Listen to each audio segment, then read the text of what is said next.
নমস্কাৰ আমি অলৰেডি ট্ৰায়াঙ্গলৰ এটা ভিডিও দিছিলো ত্ৰিভুজৰ যেটো প্ৰথম চেপ্টাৰ ট্ৰায়াঙ্গল কি হয় ত্ৰিভুজৰ যেটো ডেফিনিশন ত্ৰিভুজৰ প্ৰকাৰখিনি আমি দিলো এতিয়া মই অকৰ্ডিং টু বুক যাম অকৰ্ডিং টু বুক যেটো আছে সেই টপিকটো আলোচনা কৰিম 6.3 যেটো পেজ নাম্বাৰ 136 তাত আছে টপিকটো হৈছে ত্ৰিভুজৰ সাদৃশ্য সিমিলাৰিটি অফ ট্ৰায়াঙ্গলছ যেটো ভিডিওখিনি যথেষ্ট দীঘলীয়া হয় হেতু কাৰণে মই কিছুমান টপিক অলৰেডি লিখি ৰাখিছো ইয়াত এতিয়া কথাটো হল যেটো ট্ৰায়াঙ্গলৰ সিমিলাৰিটি সাদৃশ্য তো কি হয় তাৰ কাৰণে দুটা কন্ডিশন স্যাটিসফাই কৰিব লাগে সেই কন্ডিশন কিটা হৈছে যে সাদৃশ্য যেটা যদি দুটা ত্ৰিভুজৰ যেটো সাদৃশ্য বা সিমিলাৰ ট্ৰায়াঙ্গলছ হ'ব হিহতৰ অনুৰূপ কোণবোৰ সমান হ'ব সেই বস্তুটো মই দেখাইছো যে ট্ৰায়াঙ্গল ABC ট্ৰায়াঙ্গল PQR অনুৰূপ কোণবোৰ সমান হ'ব প্ৰথম যেটো আহিব অনুৰূপ কোণবোৰ সমান হ'ব সেই বস্তুটো এনেকুৱা হ'ব angle A is equal angle P angle B is equal angle Q angle C is equal angle R angle তিনটা দুটা ত্ৰিভুজৰ তিনটা angle সমান হ'ব যেটো এটা সেম ডাইৰেকচনত আহিব এটো হ'ব অনুৰূপ কোণবোৰ সমান আৰু হিহতৰ অনুৰূপ বাহুবোৰ সমানুপাতিক এনে অনুপাতত থাকে একে অনুপাতত থাকে অনুৰূপ বাহুবোৰ সমানুপাতিক মানে ইয়াত কি ক'ব যে AB is equal PQ AB PQ হ'ব BC is equal QR CA is equal RP এতিয়া আমি বাহুবোৰ ইকুৱেল লেখাছো সমানুপাতিক বস্তুটো কি হয় অনুপাত যেটো ৰেশিওটা ওলাব তেনেকে AB প্ৰথম বাহুটো এই ট্ৰায়াঙ্গলটোৰ ডিভাইডেড বাই PQ হেতু কৰিলে যেটো ভ্যালু পাম সেই ভ্যালুটো is equal to BC A to line divided by QR আৰু নেক্সট হ'ব CA is divided by RP এইখিনি অনুপাতিক সমানুপাতিক এটা পাৰ্টিকুলাৰ ৰেশিও মেইনটেইন কৰে যেটো ৰেশিও হয় যেটো ক্লাস 9 ক্লাস 8 ত সমানুপাত অনুপাতৰ বিষয় আছে ৰেশিওটা মেইনটেইন কৰি চলিব তেতিয়া হিহতক সিমিলাৰিটি অফ ট্ৰায়াঙ্গলছৰ এই দুটা সূত্ৰত পৰিব এতিয়া সিমিলাৰিটি অফ ট্ৰায়াঙ্গলছৰ এটা এক্সট্ৰা কনসেপ্ট এটা আহে যেটো হৈছে সমকোণী ত্ৰিভুজ বা সমকোণী ত্ৰিভুজ দুটা শব্দ আছে যেটো ইকুইএঙ্গুলাৰ ট্ৰায়াঙ্গল বুলি কোৱা হয় ইকুইএঙ্গুলাৰ ট্ৰায়াঙ্গলটো কি হয় মই ডেফিনেশনটো লিখি দিছো অলৰেডি বুকছত যেটো দিয়া আছে ইকুইএঙ্গুলাৰ ট্ৰায়াঙ্গলৰ এটো পেজ নাম্বাৰ 136 ত যে দুটা সমকোণী ত্ৰিভুজৰ যিকোনো দুটা অনুৰূপ বাহুৰ অনুপাত সদায় একে যেটো আমি অলৰেডি পাইছোৱে যে সিমিলাৰ যদি দুটা ট্ৰায়াঙ্গল থাকে এটোই দেখাইছো সমকোণী মানে কি ইকুইএঙ্গুলাৰ ট্ৰায়াঙ্গল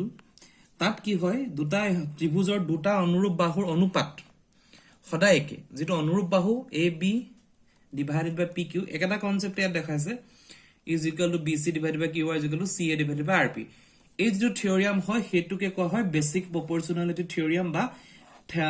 হেতু কোৱা হয় বেসিক প্ৰপৰচন থিওৰিয়াম বা থেলছ থিওৰিয়াম এটো দিয়া আছে বুকছত এটো এটা সিম্পল থিওৰিয়াম হয় ডেফিনেশনটো দিয়া আছে এই ডেফিনেশনটো দি আমি এই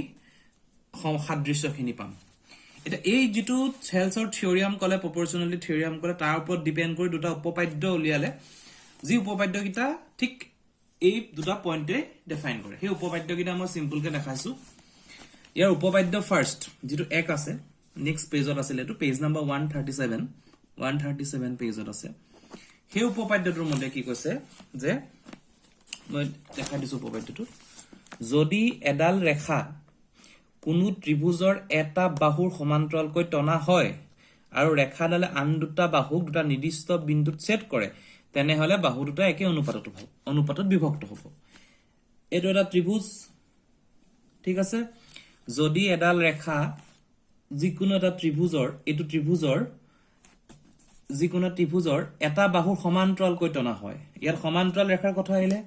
BC ৰ সমান্তৰালকৈ যদি PQ টানে BC is parallel to PQ হ'ব সমান্তৰাল হ'ব লাগিব এটো সমান্তৰাল সিম্বল হয় সমান্তৰাল প্যাৰেলাল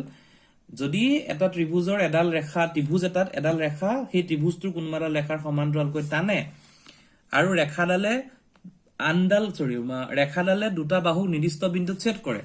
এই BC ৰ প্যাৰেলাল এডাল টানিলে PQ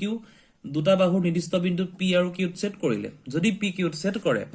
আৰু আন দুটা বাহু নিৰ্দিষ্ট বিন্দুত ছেদ কৰে তেনেহলে সেই বাহু দুটা একে অনুপাতত বিভক্ত হ'ব সেই যে বাহু দুটাত ভাগ কৰি দিলে এই দুটা বাহু একে অনুপাতত বিভক্ত হ'ব তাৰ মানে কি হ'ব একে অনুপাত AP divided by PB অনুপাতটো একে হ'ব AP divided by PB is equal to AQ divided by QC AQ divided by QC বস্তুটো হল যে এই BC ডালৰ প্যাৰেলালি PQ আহিলে হেতু কাৰণে হেতিয়া দুটা সমান অনুপাতত বিভক্ত কৰিলে AP divided by PB আৰু AQ divided by QC পালো এটো এক নম্বৰ উপপাদ্য দুই নম্বৰ উপপাদ্যটো দিছে সেম এই উপপাদ্যটোৰ যেটো অপোজিট ডাইৰেকশনত যেটো আমি ভাবিব পাৰো যেটো আমি অপোজিট হয় হেতু হৈছে যে দুই নম্বৰ উপপাদ্য এটো আমি দেখাইছো উপপাদ্য 6.2 যদি এডাল ৰেখাই ত্ৰিভুজৰ যিকোনো দুটা বাহুক একে অনুপাতত ভাগ কৰে সেই ৰেখাডাল তৃতীয় ৰেখা বাহুৰ সমান্তৰাল ইয়াত কি কলে যদি এডাল ৰেখাই কোনোবা এটা ত্ৰিভুজৰ যিকোনো দুডাল লাইনক AB আৰু BC সমান অনুপাতত ভাগ কৰে তেতিয়া এডাল ৰেখা এই লাইনডাল তৃতীয় ৰেখাৰ সমান্তৰাল হ'ব সমান অনুপাতত যদি ভাগ কৰে ইয়াত কন্ডিশনটো আহিছিল প্ৰথমতে প্যাৰেলাল কন্ডিশন তাৰ পিছত সমানুপাতিক কন্ডিশন ইয়াত আহিছে ফাৰ্ষ্টতে প্যাৰেলাল ইয়াত আহিছিল প্ৰথমতে সমানুপাতিক কন্ডিশন নেক্সট প্যাৰেলাল কন্ডিশনটো ইয়াত আহি গল যে ৰেখাডালে যদি দুটা ভাগত ভাগ কৰে যদি এডাল ৰেখা যিকোনো দুটা অনুপাতত ভাগ কৰে তেনেহলে তৃতীয়ডালৰ সমান্তৰাল হ'ব মানে কি কৈছে AP divided by PB যদি হয় আৰু AQ divided by QC যদি হয় দেন যদি এই বস্তুটো স্যাটিসফাই কৰে তেতিয়া আমি ৰিজাল্টত কি পাম যে PQ parallel to BC second উপপাদ্যত আমি প্যাৰেলাল টু সেকেন্ডত আহিব প্যাৰেলাল যেটো সমান্তৰাল বুলি কনসেপ্টটো দিছে হেতু ইয়াত স্যাটিসফাই কৰিব প্ৰথম উপপাদ্য যদি সমান্তৰাল হয় তেতিয়া সমানুপাতিক বুলি স্যাটিসফাই কৰিব সেই দুটা উপপাদ্য হয় তাত বিশেষ হেৰি কৰিব লগা নাই দুটা উপপাদ্য ইটো উল্টা কৰিলে আমি পাই যাম গতিকে কিতাপৰ মতে সেই দুটা উপপাদ্য দি 6.2 যেটো চেপ্টাৰ কৰিছে ইয়াত বিশেষ অনুশীলনীত দুটামান অংক আছে 6.2 তাৰে ফাৰ্ষ্টৰ যেটো অংক মই এবাৰ দেখাইছো ইয়াত দুটা চিত্ৰ দিছে যেটো আমি আগতে যেটো প্ৰপৰ্চনেল থিওৰিয়াম বা সমানুপাতিক অনুপাতিক চালো তাৰ ওপৰত ডিপেন্ড কৰি হ'ব যেটো 141 পেজত আছে গতিকে যেটো 6.2 তাত প্ৰথম অনুশীলনীৰ প্ৰথম কোৱেশ্চনটো আছে ইয়াত দুটা চিত্ৰ দিছে 1 আৰু 2 ওকে চিত্ৰ 1 আৰু 2 DE parallel to BC আৰু এতিয়া সৰি DE parallel to 1 আৰু 2 DE parallel to BC এতিয়া 1 ৰ পৰা EC আৰু 2 ৰ পৰা AD উলিয়াব লাগে এটো 1 চিত্ৰ DE কিতাপত আছে মই আঁকিছো DE parallel to BC কৈছে তাৰ তেতিয়া কি কৈছে 1 ৰ পৰা EC উলিয়াব লাগে আমাক এই EC ভ্যালুটো লাগে গতিকে আমি যদি ইয়াত চাও ইয়াত এনেকা কৈছে যে আমাক PQ আৰু BC ৰ প্যাৰেলাল বুলি কৈছে AP দিয়া আছে এটু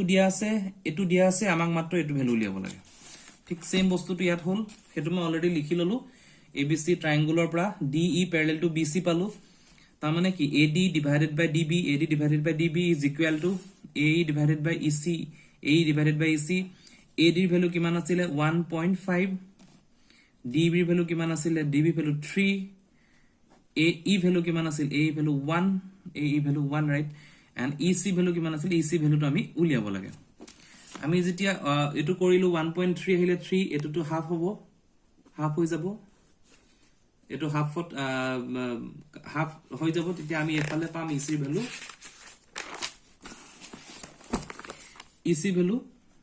is equal to 2 পাবো যেটো আমি ক্যালকুলেশন কৰিলে সিম্পলি ওলাই আছে ঠিক তেনেকৈ সেকেন্ড কোৱেশ্চনটো দিছিলে এটোত ইয়াৰ পৰা আমি AD উলিয়াব লাগে AD উলিয়াব লাগে মানে ইয়াৰ এক্সাম্পলৰ মতে কি হ'ব আমাক এটু দিয়া আছে আমাৰ AD উলিয়াব লাগে ঠিক তেনেকৈ আমি হেখিনি ভ্যালু গিটা পুট কৰি দিলো ABC ভ্যালু ট্ৰায়াঙ্গুলত সৰি ABC DV parallel to BC hall ADB এটো ফৰ্মুলাটো দিয়া আছে ABC ৰ যেটো সেকেন্ড কোৱেশ্চন তাত আমি এটো প্যাৰেলাল পালে আমি এটো কন্ডিশন স্যাটিসফাই হয় তাৰ AD ভ্যালুটো সিম্পল উলিয়াব লাগে 7.2 1.8 5.4 যেটো বুকত দিয়া আছে তেতে আমি ক্যালকুলেট কৰিলে 2.4 পাম যেটো আমি অলৰেডি ক্যালকুলেশন কৰিছো এটো হৈছে তাৰ আনসাৰটো গতিকে তেনেকৈ এই ত্ৰিভুজৰ সমান যেটো ত্ৰিভুজ সিমিলাৰিটি অফ ট্ৰায়াঙ্গল তাৰ অনুৰূপ কোণ আৰু বাহু তাৰ প্যাৰেলাল লাইন আহিলে সমানুপাত হয় সমানুপাত হলে প্যাৰেলাল হয় সেই কনসেপ্টৰ পৰা 6.2 চেপ্টাৰটো কমপ্লিট অনুকূলনীখিনি আছে সেইখিনি কৰিব লাগে আমি পৰৱৰ্তী যেটো ভিডিও তাত আমি নেক্সট পাৰ্টটোলৈ যাম থ্যাংক ইউ